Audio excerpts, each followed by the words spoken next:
Hello, hello, hello. What's going on, everybody?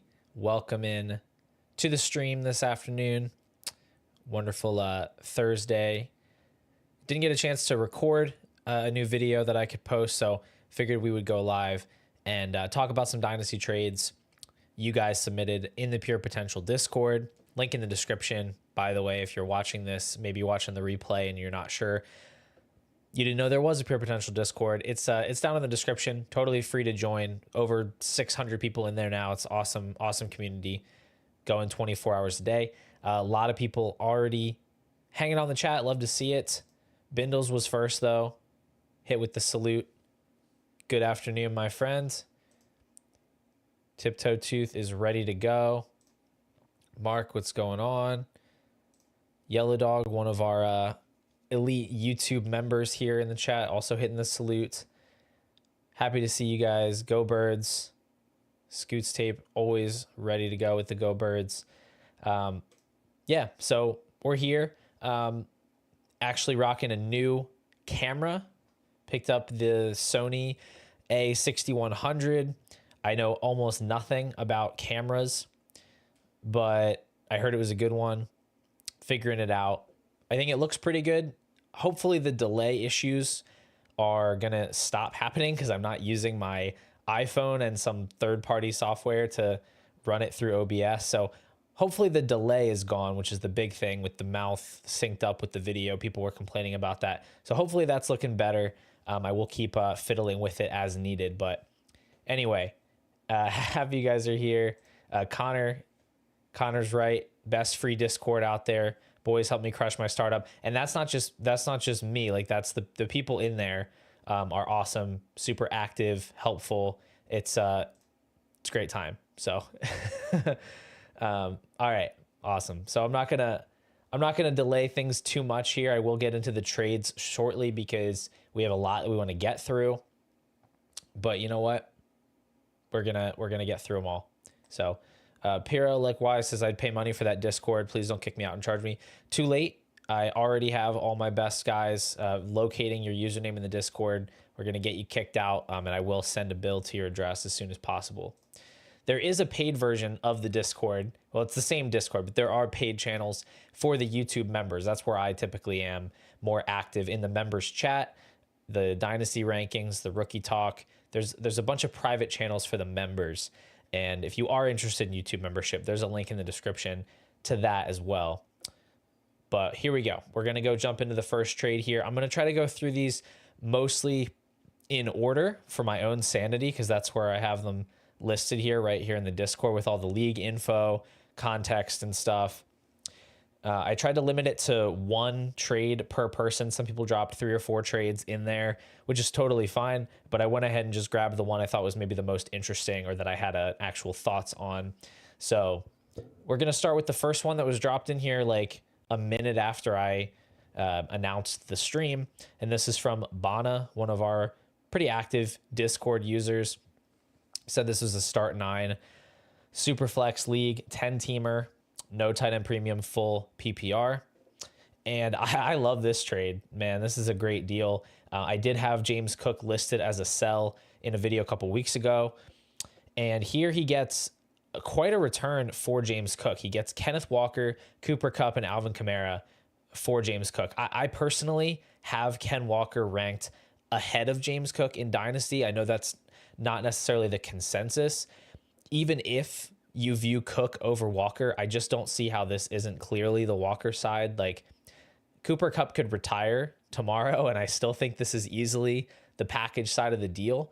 I just really like Walker. I like what this new offensive coordinator for the Seahawks, oh my gosh, the name is blanking. Clint Kubiak has said about him, and honestly, the dude's just really good. And I think the injuries have maybe overshadowed that a bit, but I'm a big fan of Ken Walker. Kamara, he should have another good year or two left in the tank. So this is an easy win. So good work there on that trade. I like that one a lot. Bindles, as far as what tier I have Walker in, I mean, I have him kind of like in the same zone as Jonathan Taylor. So I have him like somewhere around RB 6 or 7 right now, without including the incoming rookies, without counting Genty. I'm still going to take, obviously, Bijan and Gibbs. I still prefer Breece Hall. I actually prefer Bucky Irving to Ken Walker, and Achane. But after that, I think it's a conversation between Walker and Taylor in that 6-7 spot. All right. So maybe there's an easy one out of the way to start with. We'll get to our second trade here, which is from Smig. This is a 12-team Superflex PPR, start 10, half-point tight end premium, 4-point passing touchdown. So really, your basic 12-team Superflex. He says here the Hurts owner was taking over an orphan building for the future. So he was able to buy in on Jalen Hurts. Not the type of player that gets moved super frequently in trades because people just like to hold on to those top quarterbacks. But he sends McCarthy a 2026 first that he says is probably a mid pick. And then the 2027 first, which who knows? It's his pick. If he's got a good team, hopefully that's a playoff pick. I think I like the Hurts side here. I don't think the value of it is terrible, but I just think when you have the opportunity to go out and get one of these top 5, top 6 overall dynasty assets, this isn't that high of a price to pay, especially with the context that he left here, which is he still has 2 other 2026 firsts, and he has a first in 2025 as well. So it's not like he's getting, losing all of his draft capital. He's just consolidating some draft capital around a star quarterback. And now it's like, you've got a top 5 scorer at the position just kind of locked in. So I think that's pretty great. Even as someone who is a fan of JJ McCarthy, I like that deal. All right. Third trade comes in from Trey. Not a lot of context around this one, just a regular 12-team Superflex tight end premium league. It's a pretty simple deal, though. Sends away the 108 and Hollywood Brown for Tee Higgins. Right now, I don't view Hollywood Brown that highly. He's really only had one impactful season so far in his career. He's obviously dealt with some injuries. He's had some poor situations, but I don't think he's going to be a huge needle mover. So I'm valuing him as like an early third, at most like a late second type of asset. And I like Tee Higgins a good bit. He's probably going to return to Cincinnati since he's been franchise tagged. Maybe they tag him and trade him, but I think they're going to work out a long-term deal. We just saw what Higgins is capable of. He was a top 5 points per game wide receiver last year. I think that's probably the ceiling outcome for the Bengals offense. I don't think we should project Joe Burrow and that offense to have that type of a season year over year, especially since a lot of it was driven by how bad the defense was. But regardless, he's got at least, you can say, low-end wide receiver 1 scoring upside as it stands right now in his typical situation. And he also has that elite contingent upside if Jamar Chase ever misses games. So I do like Higgins here for the price of 108 and basically a throw in here in Hollywood Brown. All right. Fourth deal comes in from Connor in the Discord. 10-team Superflex. 10-team start 10 PPR. I don't know if it's a super flex, doesn't say. So that does give that does change the context of a first and a second a little bit, whether it's super flex. I'm going to assume that it is. And we've got sending away Lad McConkey for worthy of first and a second.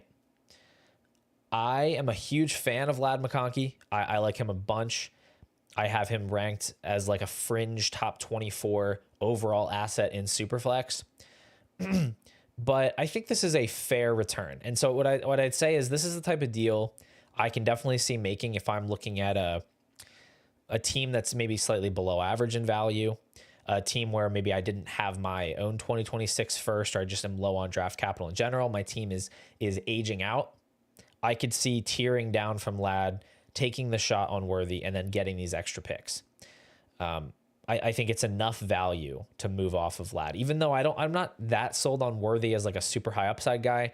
I think he's a piece that people are interested in, and he's going to have, he probably has a good sell window right now, but he's going to have sell windows again in the future as well, just because of the offense that he's in, because of his big playability. Mark says, question here, he says he's got to go back to sleep to work. Will this stream be posted up? Oh, yeah. You'll be able to watch this full replay. It's going to be here. It's going to be sitting here for your convenience whenever you want. I'm going to try to go back through and even add timestamps for each of the trades just for convenience sake. So you're all good. Go get some rest. No problem. Yeah, and I mean, Lad McConkey, he's probably not ever going to be a top 5 dynasty wide receiver. But at the same time, I do think people that are questioning his upside or maybe overthinking things a little bit, the benefit or the main driver of upside is how many targets can you get? And Lad McConkey proved last year he can get a heck of a lot of targets. On a per out basis, he was getting a lot of targets, but he was also very efficient with those targets. He was a guy that could make big plays. He had like an 80-something yard touchdown in a playoff game. So I think it's important to not underestimate the upside of a Lad McConkey the same way that people underestimated the upside of Amon-Ra St. Brown after his rookie season. It just has to do with the scheme that he's in, and the fact that he already has a great quarterback is great for him as well. But again, I don't have any issue with this type of move here. All right, Tygan in the Discord dropped a couple of trades. I went ahead and picked this one. Not a super consequential deal. It's sending away the 207 in this class for Rashod Bateman and the 310. This typical 12-team start 10 Superflex league. And I don't know. I don't feel strongly about this deal either way. I think it's fine. I probably would prefer the flexibility of the 207 right now, just because we don't know how the NFL draft's going to go. If we end up getting a bunch of guys that go, let's say, earlier than we expect, or we get a bunch of running backs that all land in these great spots, it's possible that the class suddenly starts to look a little deeper than it initially did. And you could be looking at a pretty fun player at 207, or maybe you have that 207 pick as ammunition that you can then trade up from there and get into a higher tier of player and get somebody exciting. Rashod Bateman's the kind of guy that I'm just not sure what is gained by trading for him right now, because nothing's really going to happen for him, positive or negative, right? Like, I think he's a fine wide receiver. I think it's extremely unlikely he ever gives us like a top 24 points per game season. He's very much a flex play type of guy. You throw him in there, you hope he catches a touchdown or something. So when I'm looking at this, right, the 207 is not going to lose value. The 207 is not going to get injured. The 207 is not going to get replaced in the draft. I see more upside for the pick versus Bateman. So I think the value on paper is fair, but I'd probably just I probably would have just sat on that for a while, because I think you can get a Bateman type of player pretty much whenever you want. There's like 15 to 20 wide receivers you can go buy for the price of a mid to late second, right? And then you can just get it done then. So that's kind of how I feel. Not a bad trade, maybe not one I would do. Question from James: how do I submit a trade offer to review? So these are all completed trades, and these were just sent through the Pure Potential Discord, which there's a free link in the description. I sent an announcement out last night. I said, post your completed Dynasty trades and I will review them, give my thoughts on them. And I just went ahead and made a little thread where people could drop the screenshots of their trades. So whenever I'm doing a live stream like this, you will find out about it through the Pure Potential Discord if you're interested in participating in that. Yep. No problem. That's our 5th trade. We're going to move on to the next one, which comes from Angus. He actually got into the first Pure Potential Invitational. So we are in a Dynasty league together. This better not be that league. Can't be helping out the enemy. I don't think it is, though. He says this is from a 12-team Start 10 Superflex PPR. And this is Brian Thomas and 209 is what he's receiving in exchange for Rashee Rice, Malik Washington, the 201 and the 301. So, as much as I've been a Rashee Rice fan, I really do like this deal because what you're getting here in Brian Thomas is safety, right? You're getting security. This is not a player who is coming off of a major injury. This is not a player who is facing a huge suspension. And also Brian Thomas, while he and Rashee Rice may have scored similarly last year, had Rice not got hurt, Brian Thomas has a much more well-rounded skill set, a type of skill set that can thrive in pretty much any situation, any role. Whereas Rice, he's really great at what he's asked to do, but I think there's just inherently more volatility with his production because it is so tied to scheme and a specific role in a specific offense. So, all things being equal, I'd much rather have Thomas. I don't think that the price of 201, 301, and then Malik Washington, who's just like a throw-in piece, versus the 209 is a significant add-on for what you're gaining in Brian Thomas. So I really, really like that trade. I'm not sure how that one got through, but good work. Next one comes in from Tay Goat. He sent away Saquon, Terry McLaurin, and a 2026 second for Drake May and a 2026 first. And this is, in fact, a Superflex PPR tight end premium, 12-team league. I like this deal. I've liked most of these deals so far. I haven't really been picking the other side of a lot of these trades. But the reason I like this one, I have Drake May ranked ahead of Saquon Barkley in my Dynasty rankings. I don't even think that's controversial. That's consensus. They might be closer in consensus than they are in my ranks, but getting a 22-year-old starting quarterback like Drake May with the upside that he has versus Barkley, who, despite having a great year, he's still, a 28-year-old running back. There's a lot of, negative volatility there. And then you look at the other side of this deal, McLaurin and a second for a first. So you're getting the first, which is great because that's a protected asset. It's going to gain value. You're getting off of McLaurin, who I think is a good sell high candidate right now. And you're getting Drake May, which potentially, I think potentially has the upside to become a top 5 Dynasty quarterback as soon as next season. So I really like that deal. And as much as it's not fun to trade away Saquon Barkley, especially if you have a team that's set to compete, I do think, especially in a deal like this, it does make sense to do. Oops, sorry, I already clicked on that. Yeah, so good deal. I'm a big Drake May believer for sure. All right, next one comes in from Crotch Rocket 707. This is a trade for JJ McCarthy and a 2026 second and Sincere McCormick for some reason. I can't leave him out of there. That's a huge part of this deal. And he sent away Dak Prescott and Travis Etienne. So I think this trade is fine. I'm not against it. I'm not necessarily for it. I think it would just come down to context. Now, this trade doesn't come in with any context. I don't know what type of league it is. I don't know what the scoring is. I don't know how many teams. I'll say in a regular 12-team Superflex format, this trade seems kind of dead even. I like Prescott and McCarthy about even. If you're maybe building a younger team and you care more about the safety and longevity than the points right now, I like McCarthy over Dak maybe a little bit.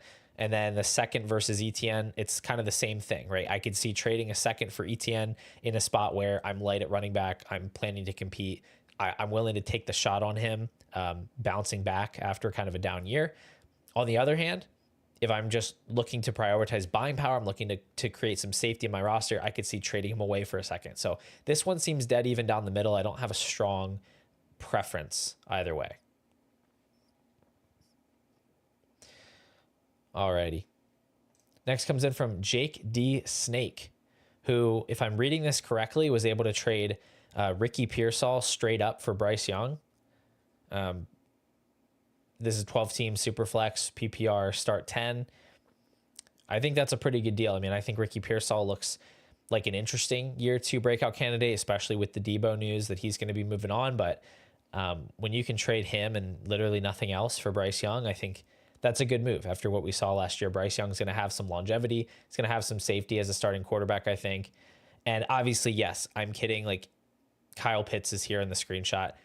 Just, I think so lowly of Kyle Pitts right now, in even in tight end premium, that he's just not really moving the needle, right? Like he got outscored by tight ends that you could buy for a 4th round pick last year and that you can probably buy for a 4th round pick this year, right? He got outscored by Hunter Henry. He got outscored by, or basically outscored by, guys like Mike Gesicki. He's pretty much irrelevant. And I don't personally believe that he's going to go get traded somewhere else, then he's going to just immediately become relevant. Like Kirk Cousins shows up and every single other member of the Falcons has a career year, and Kyle Pitts still doesn't do anything. He's just, it's over as far as I'm concerned. I'm done with him. And sure, if I'm getting him for like a mid-third or something, I'll take the shot. But I do not have any value in him like this. I think this is an easy win for the Bryce Young side. All right, this one comes in from Trey. I think I might have done one from Trey already. Somehow he snuck 2 in here. All right, Trey, we're going to get you your second trade here. Fair enough. This is a 12-team super flex tight end premium 1. Now it says tight end premium 1. So does that mean what I assume that means is that it's a full point better PPR. So in other words, 1 point per reception for wide receivers and running backs, 2 points for tight ends. If that's the case, Brock Bowers reaches a level of difference making and elite upside. I'm not sure I would ever trade him. But here's the deal. He sent away Brock Bowers and the 405 for Puka Nacua, David Njoku, 2026 second and 2026 third. Now, in a regular half point tight end premium, I think this is a pretty fine deal. I think this is a sharp deal. You're getting basically early second value in Njoku, plus a second, plus a third on top of Bowers to move down to Puka. If this is a full point tight end premium, I think I'm going to have to lean the Bowers side. He becomes almost an untouchable asset just because of what he's able to do versus other tight ends. Because not only does he already score way more points than other tight ends, but if the bonus is a full point per reception, think about how many more receptions Brock Bowers is going to have than most tight ends, right? He had like 112 receptions last year, something ridiculous like that. And that was, way more than most tight ends other than Trey McBride. It's just going to be those 2 guys soaking up targets and receptions, and other guys are just going to fall behind. And so what people don't realize about tight end premium is it doesn't just equally boost all the tight ends. It exponentially boosts the ones that rack up all the receptions. So the elite tight ends just become even more elite relative to the other ones. I think that there's an argument to be made in a full point tight end premium that Brock Bowers should actually be the first non-quarterback that gets taken. I think he arguably could be more valuable than Jamar Chase, could be more valuable than Justin Jefferson. So yeah, I think if I'm reading the settings correctly, I would probably have held Bowers there. That being said, I don't think it's the type of deal that's gonna like ruin your team or anything. Puka is unbelievably elite as well, and Njoku is a guy that I am a fan of. I think he could score very well in these settings as well. Revised asks if I can go back and look at the other trade that Tee Higgins sent in. I asked him to submit it for me. You know what? I'll do it just for you. I can't throw the screenshot up here just because I don't have it loaded in already, but I'll read the details of the trade. So this was the other one. It says it's the same user though, so I'm not sure if it's still his trade. Maybe you guys co-manage the team or something. But the other trade was sending away the 109 and Kayshon Boutte for James Conner, the 203, and for some reason AJ Barner, who, if you've never heard of, is the tight end, backup tight end for the Seahawks. Anyway, the crux of the deal, if we take out the extra nothings, is the 109 for James Conner and the 203. So it's like you're trading back 6 spots and getting James Conner. And I think that is fine. I think that's a fine deal for both sides. If you're looking to get younger, maybe you're not planning to use Conner this year, I could see there being a tier break that happens after the 109 or after the 110, where you're getting a significantly better prospect there than you would be getting at the 203. So I could see using Connor as your little, jump pad to get from the 203 to the 109, get that better player. I can also see, hey, I've got a fairly competitive team. I have maybe a decent number of picks. Whatever, I don't need this pick at 109. What I need is a running back that can contribute, and I'm going to move back, and I can add a rookie at 203 that's going to keep me young. I'm still going to get a shot on some upside here. So, I can't pick a pure winner here. I think it's pretty even. It would just come down to the team situation for both.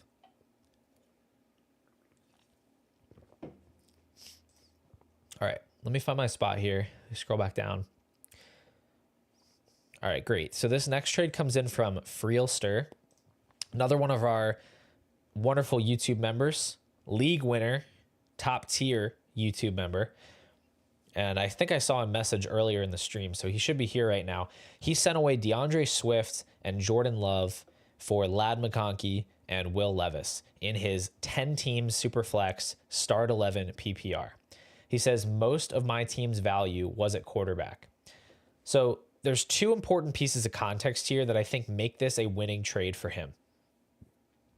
Number one is what he said, that most of his value was at quarterback.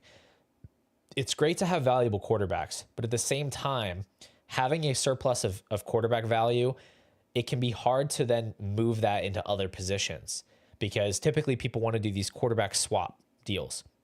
And so if you just have a bunch of quarterbacks, it's like you end up just continually having a bunch of quarterbacks, and maybe you can tier up and tier down a little bit. But to be able to just trade a quarterback straight up for a premium player like Lad McConkey, I think that's a win. Now, in a regular 12-team league, I'd probably say Love and McConkey are pretty close to a wash, and then I wouldn't necessarily love throwing in DeAndre Swift, even though I'm not really high on him. But what I like is this is a 10-team Superflex, which means on a weekly basis, there are 4 fewer quarterbacks that are going to be played than a 12-team. And that does actually impact the replacement level of quarterback. And it means somebody like Jordan Love, who has upside but isn't like a Konami code super elite top 5 type of quarterback, is actually going to be a little bit less valuable, because it's going to be easier to go out and get like a Matthew Stafford, go out and get a Kirk Cousins or something on the cheap, because managers aren't starting as many quarterbacks, and there are going to be more managers that have extra backup quarterbacks on their bench. So this is all a long roundabout way of saying, I think it makes sense to devalue this Jordan Love tier of quarterbacks in a 10-team Superflex. And I really like being able to go and get a blue chip guy like Lad McConkey for that quarterback, given the context.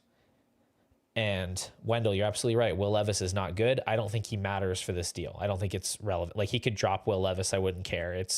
I think it's just a win to get Lad here in this type of trade. Levis is just a throw-in, I assume, because he's going to have an open roster spot. So just to be clear, I'm not factoring Will Levis into this trade at all. But there's nothing wrong with stashing him.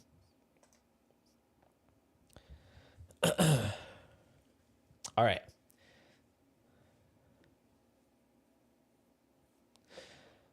Curran, are we calling Lad officially a blue chip player? I mean, I don't have like an exact definition of what I mean by that. I just mean, I view him as he's definitely a top 12 dynasty wide receiver.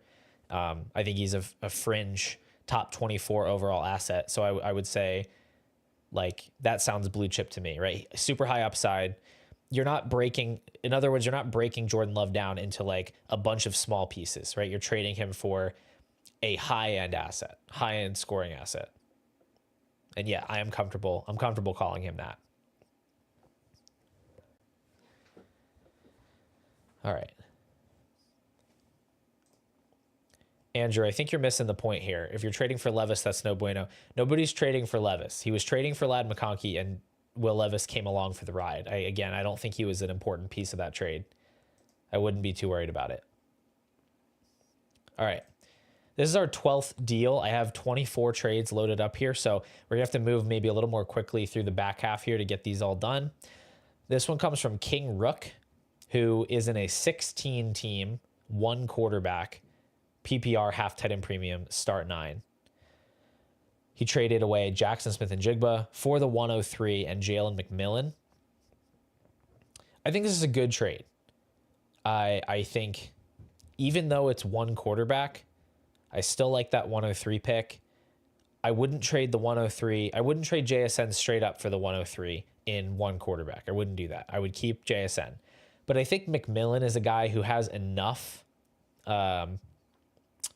has enough hype growing behind him where he's going to end up being a guy that you can trade for a profit.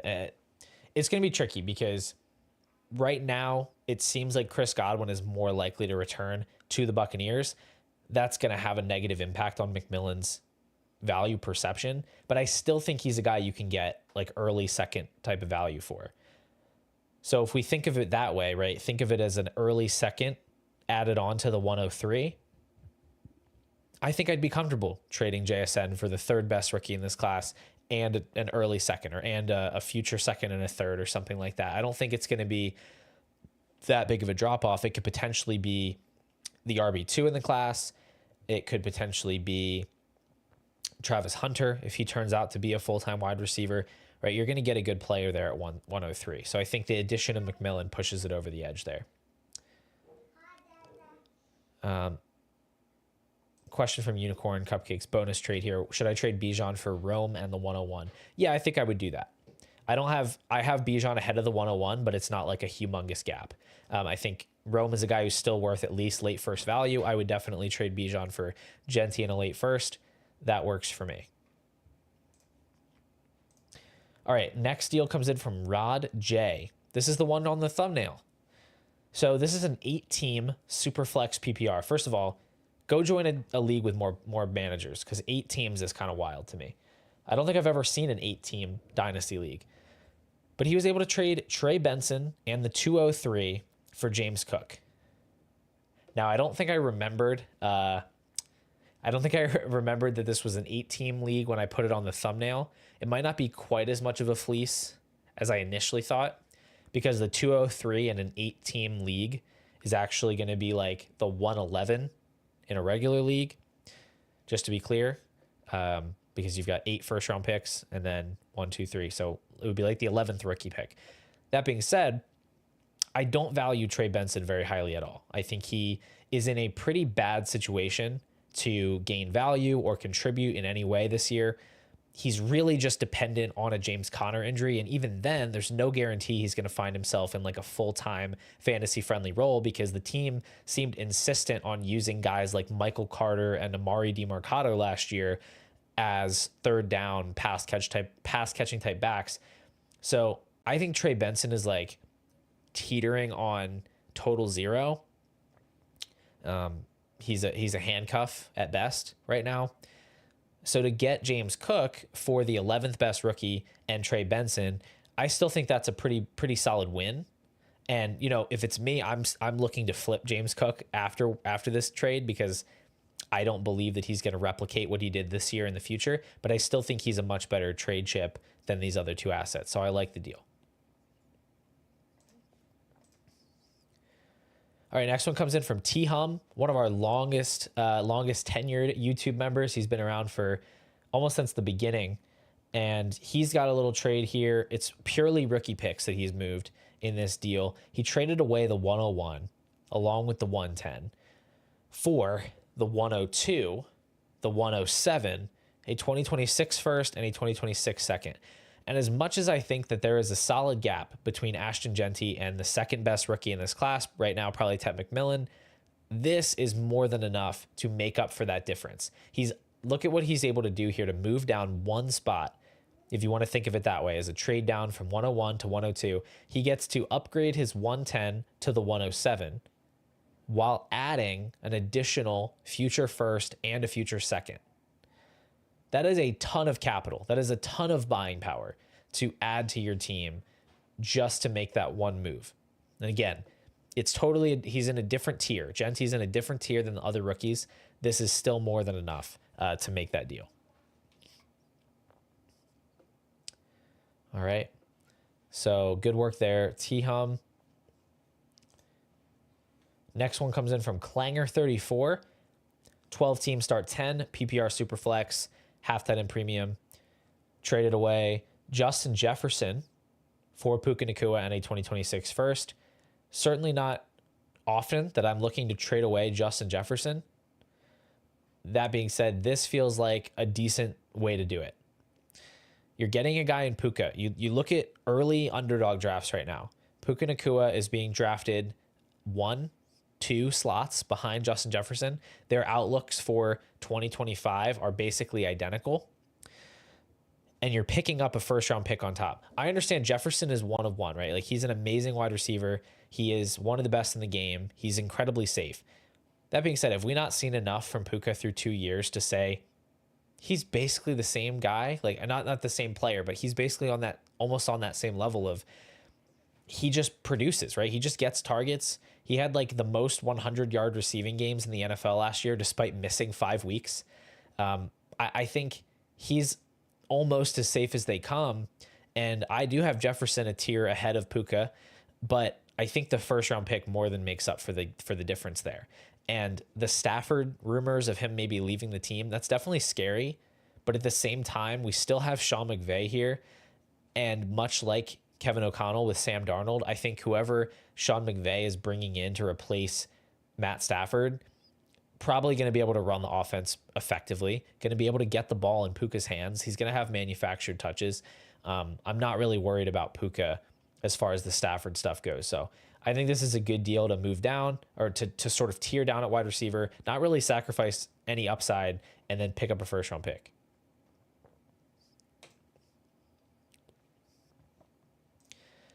Yeah, T, I've heard that floated a couple times. I mean, I think he would make a lot of sense there, right? Like, it's the same type of system that he just thrived in. So I think it would make a ton of sense for him to go to LA and get a multi-year deal.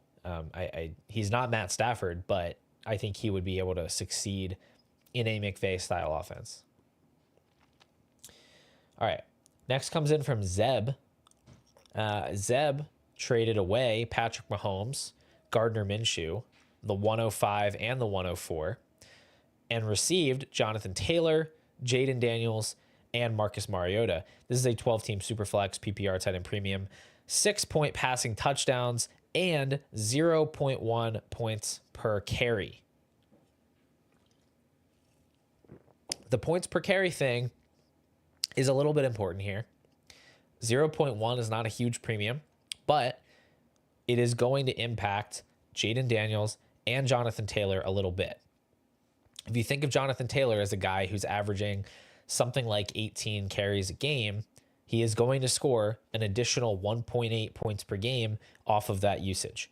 You look at Jayden Daniels, a guy who maybe carries 9 or 10 times a game, that's an extra point. He's going to run more times than Mahomes is, and so that's going to widen the gap a little bit more between Mahomes and Daniels. It's still a pretty rich price to pay, I'm not going to lie, but I think it's fair enough to say Daniels plus 105 for Mahomes, and then Jonathan Taylor basically equaling the 104. I think that's fair.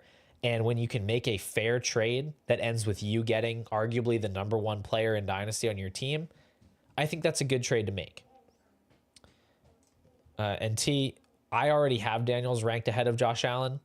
To be fair, I have them 1 and 2, and I have them in the same tier. This probably doesn't move the needle that much, since he's probably only going to run a couple more times a game than Josh Allen. That's like 0.3 points per game difference. But it doesn't hurt. It certainly doesn't hurt. So I like this deal, especially if you have the surplus value where you can really justify consolidating some of these rookie picks into a star player like Jayden Daniels.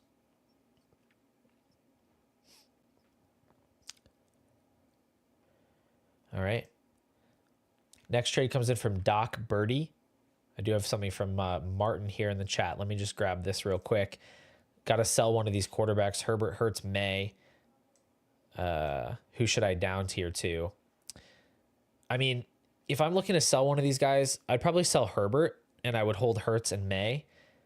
He's going to be the one you probably get the least for in a trade right now, but I also think he's got the lowest upside, and I think I'd rather keep Hurts and May as my two locked in star quarterbacks, be able to ride that upside for May and see where it goes. And then rather than Herbert, maybe trade him for a premium position player and get a third quarterback that's a little cheaper, a little more stable. Not more stable than Herbert, just a stable third quarterback option. Somebody like a Geno Smith or something like that. So it depends how far you want to go. You know, if you want to try to just trade Herbert one for one for a skill player, you could go after somebody. You could try to get like Lad McConkey plus. You could try to get Drake London plus. You could try to trade Herbert for the 101. You could try to trade Herbert plus for Bijan or Gibbs or something, like a small plus. There's a lot of ways you could try to move Herbert into a star player and then just go out and buy a third quarterback somewhere else. Or you could try to get like McCarthy plus a future first. Or you could try to get Lawrence plus a first, or Lawrence plus, I don't know, another position player, like a Lawrence plus a wide receiver 2 or something like that. There's a lot of ways you could do it. It's a good problem to have for sure. Okay, so Doc Birdie, this is a 12 team start 10 super flex, 6-point passing touchdowns, 0.25 points per carry. And the note here is that Lamar Jackson scored 100 more points than the number 2 scorer last season. That's crazy, first of all. But it does help the trade make a little bit more sense because he traded away Kyler Murray, A.J. Brown, and a 2027 first and third for Lamar Jackson and a 2027 second. Here's what I'll say. I can understand the trade a lot more in the context of the scoring settings. That being said, I think this still feels like a lot to me. You look at A.J. Brown and Kyler Murray as both third-round startup picks. Lamar Jackson, obviously, top 3 startup pick. Then you throw in the first-rounder as well. It still feels like a lot. And I think I'd be more likely to bank on some regression, right? The 6-point passing touchdowns is huge here because Lamar threw 41 touchdowns. That's also not likely to repeat. His touchdown rate was unbelievably high last year, and he could still be near the league lead in that and not come close to 41 touchdown passes again. So, you know, not a terrible trade by any means. It's always great when you can get one of the top scorers in the game, but I do think it's a pretty big price to pay. Now, if you're sitting on like an embarrassment of riches and you have like the number 1 most valuable team in the league and you can just kind of do whatever you want, that's one thing. On the other hand, if you're not that, if you're more of an average value team and now you're sacrificing depth, you're sacrificing that 2027 first, where potentially getting out ahead of yourself like this could, you know, hamstring your team in the future, and maybe you need a rebuild in 2027. You can't do it because you don't have the first. I think that could be scary. So I generally don't like trading my first this far out. I don't know if the value is justified here, but it's hard to be too low on a trade where you are getting such an impact player in Lamar. So what I'll say is I hope you win the championship this year off of this trade, and then we don't have to worry about it.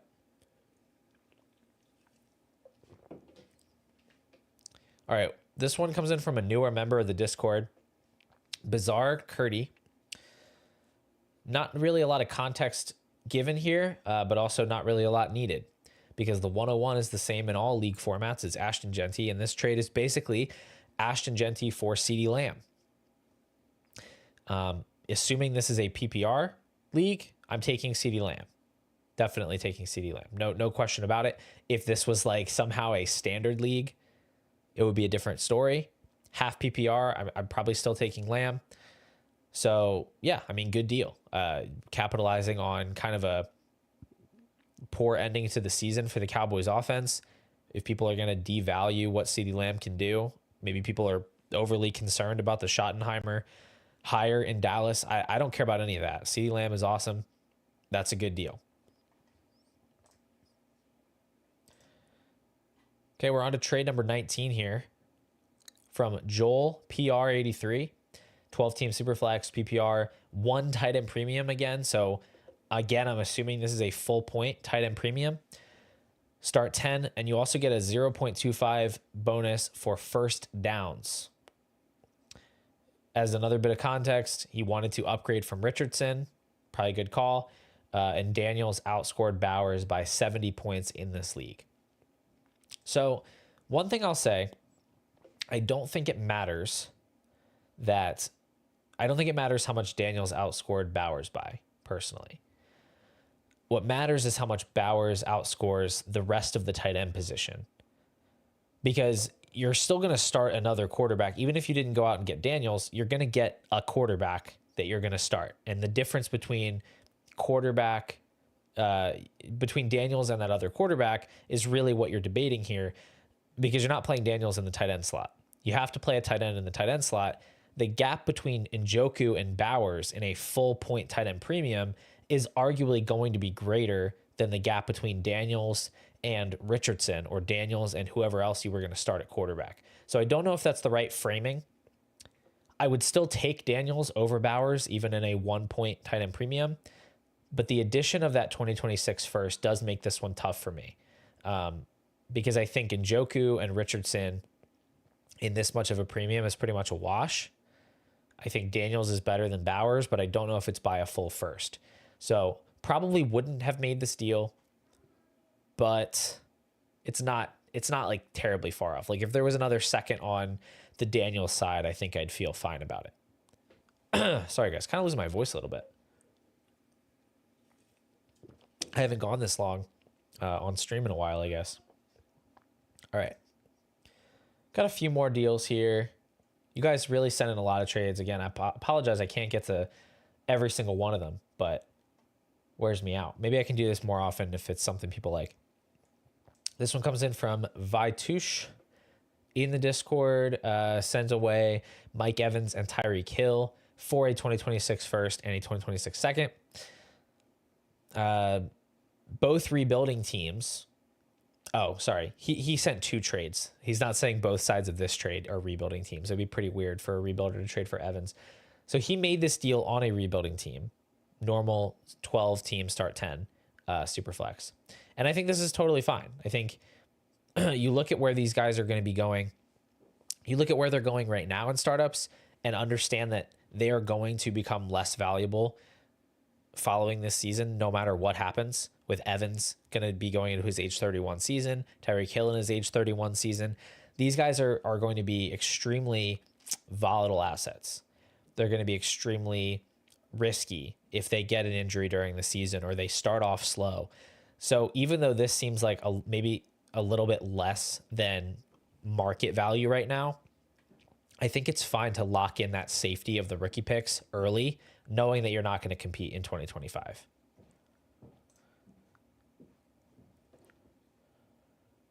All right. Next, we've got a simple trade from Lawless. Little swap here of veteran players. James Conner for Cooper Kupp. I don't know the league settings here, so we'll just pretend it's a regular PPR Dynasty league. Doesn't matter if it's Superflex because there's no quarterbacks here. I like the James Conner side.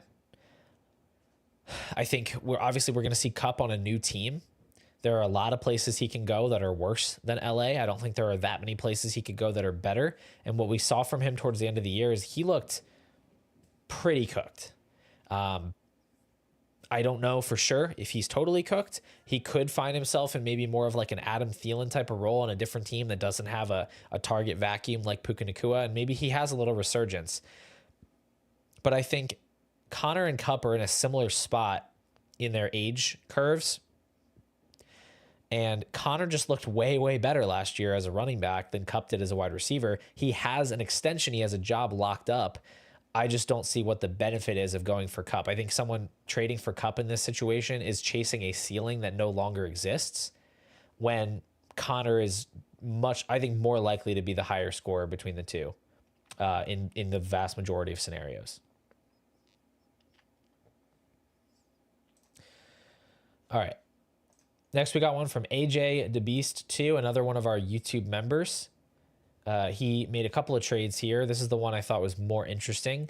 It was a deal where he received Nico Collins. He traded away the 102, the 212, and the 209 for Nico Collins, the 306 and the 412. I have definitely made it clear. I've made it clear that I'm a little lower on the 102 than I would be in other years. I'm not necessarily lower on it than the market though, because the market, like based on startup ADP, actually has the 102 pretty late right now. I think it might be too late actually. But looking at startup ADP, the 102 rookie pick is going off the board in the early fourth, like the 401, versus Nico, who's an early second, right? So think about that gap in terms of startup ADP.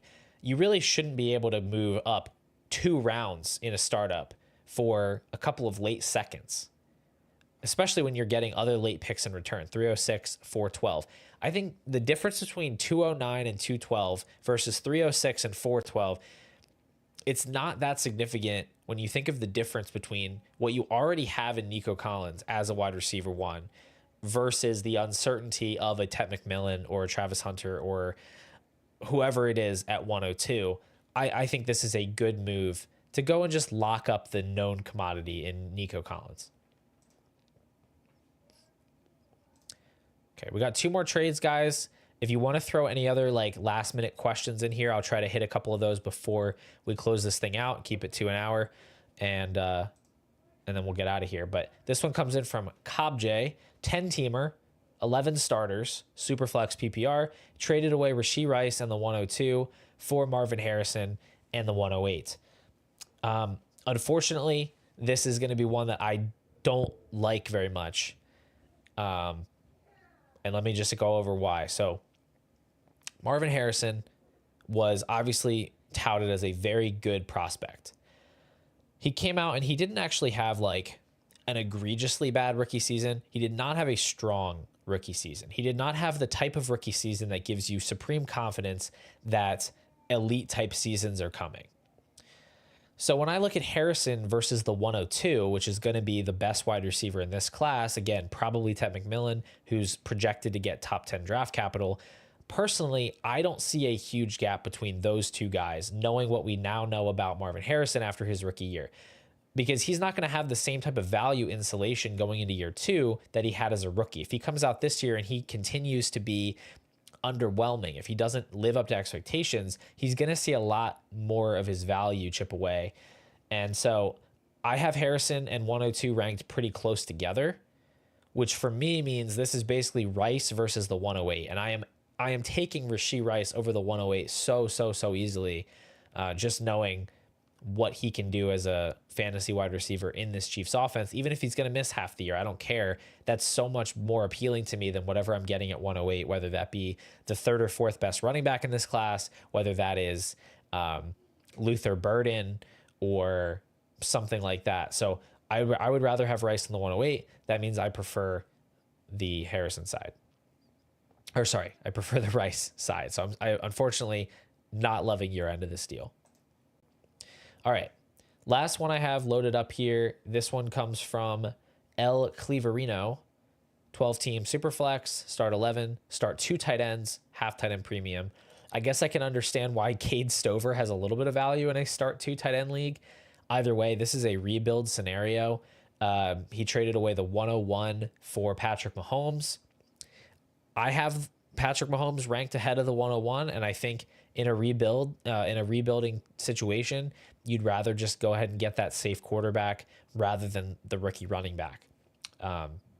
So I have no issue with this deal. I think this is a reasonable thing to do when you're trying to preserve your buying power. You're rebuilding a team where you don't have a lot of spots locked down. I would think this is reasonable. Yeah, take Mahomes. All right, so those are the trades I was able to get down here and get through.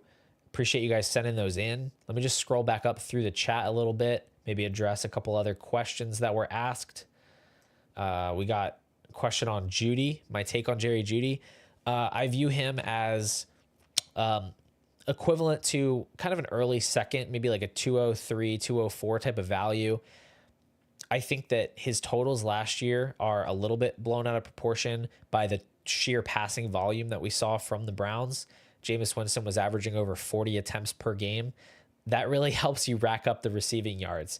And so, he's not really like a wide receiver 1 type of guy, but he looked a lot better than I would have expected, but like better than I could give him credit for leading into last year. So my opinion of him has definitely improved. But I just think realistically, like, especially with their quarterback situation so uncertain, I think the best we can project him to be is kind of like a low end wide receiver 2 type. And that has some value, right? That's reasonable to trade a second round pick for. Who do you recommend flipping James Cook for from Rod J? Kenneth Walker, apparently, because one of the first trade we looked at here was trading Cook for Walker plus. I prefer Walker straight up. I would look at Bucky Irving. I would look at Breece Hall, or I would try to trade way down. Go get Tony Pollard in a first. Go get James Conner in a first or something like that. 103 or Kyron. Superflex League, I'll take 103. I'll probably take 103 regardless, actually. Good tear down options from BTJ. Why are we tearing down from BTJ? For what purpose? I personally, if I have Brian Thomas, I'm not really looking to tear down. I think that there is like a locked in handful of these young elite wide receivers that can be like real league winners. And then there's like a big giant group of wide receivers that are just not that. Your Waddle, Olave, Zay Flowers, Jordan Addison type guys. I'm not really looking to turn Brian Thomas into those guys. I don't see the point in doing that. Devin, I'd probably move off of Purdy here, but you're going to get more for Herbert if you trade Herbert. So it's your call. Wendell says, what can I sell the 102 for? I don't know what you can sell it for. What I'd try to sell it for would be Lad McConkey, would be Drake London, or I would try to trade 102 and get like Breece Hall plus, because I think you can do that right now. I'm actually going to be doing a video. I think my next video is going to be every first round pick and a player or two that I would trade that pick for. So let me know if that sounds like a good idea. I think I'm going to do something like that just to throw out some trade ideas, right? If you're looking to add productive players to your team and you have these first round picks, maybe give some kind of reference what players you would be looking to trade for in that situation and who I like maybe more than the market does there. Carrie, I am pretty discouraged about Keon Coleman after his recent playoff run, just being so uninvolved. I am not really encouraged about his year 2 outlook. I will say Amari Cooper's probably going to move on. That's going to leave the Bills with Keon and Shakir and very little else. So he's probably going to have some opportunities next year, and maybe he's going to retain some value there, but I don't have a lot of optimism. I would be looking to sell him at my best opportunity to re-roll him into an earlier mid-second if I can do that. Curran, I'm still going to take the 109 over Pearsall. He is interesting, but he just didn't do quite enough for me as a rookie to say I'd definitively keep him over a first-round pick. And even though it's not his fault, obviously he got shot and everything, but just in terms of the safety of drafting a rookie there and how they're going to have value insulation versus Pearsall, who's not going to have quite as much, I would just rather take the pick. All right. I am going to wrap this thing up here. Let me just check one more here. Keep or sell Addison. Anthony, not calling you out specifically, but just in general, these types of questions aren't super easy to answer because I don't know what the question is. Like, keep or sell him for what, right? So it depends what's on the table. If someone's offering you like a mid-first for him, I would take the first. If someone's trying to trade you like the 112 for Addison, I'd probably just keep Addison. So it depends. Every league is going to be different. And even if I did have like the fantasy calc or keep trade cut rankings memorized, which I don't, that doesn't mean that matches exactly what is happening in your league. So I would say just try to throw in some context, right? Keep or sell versus what value is going to be easier for me to answer in the future. All right. Don't do this, Carter. Don't trade Genty for a pile of extras. He's a premium asset. Like he's going to be super sought after, and I think you'd be kicking yourself later if you saw what you'd be able to move him for in the future. So no, I'm not doing this. I'm not going to trade away Genty for anything short of another elite asset at wide receiver or quarterback or something like that. All right, guys, that's going to do it. We're at 1 hour on the dot. Thank you all for tuning in. Appreciate you sending in your trades and hanging out while I talked about them. It's really fun to do. It actually gives me some ideas that I can go back to my leagues and get some deals done. I'm in kind of a rut right now following the Dynasty season. So I'm probably going to go send some offers right now. Hope you guys have a great rest of your day, and I'll be back soon with another Dynasty video. By the way, I did put a link in the description and in the chat. If you're interested in having me break down your Dynasty team, you can click that link. It's going to take you to a Google form where you can do just that. All right, that's going to be it. This has been Pure Potential, and I'll talk to you guys soon.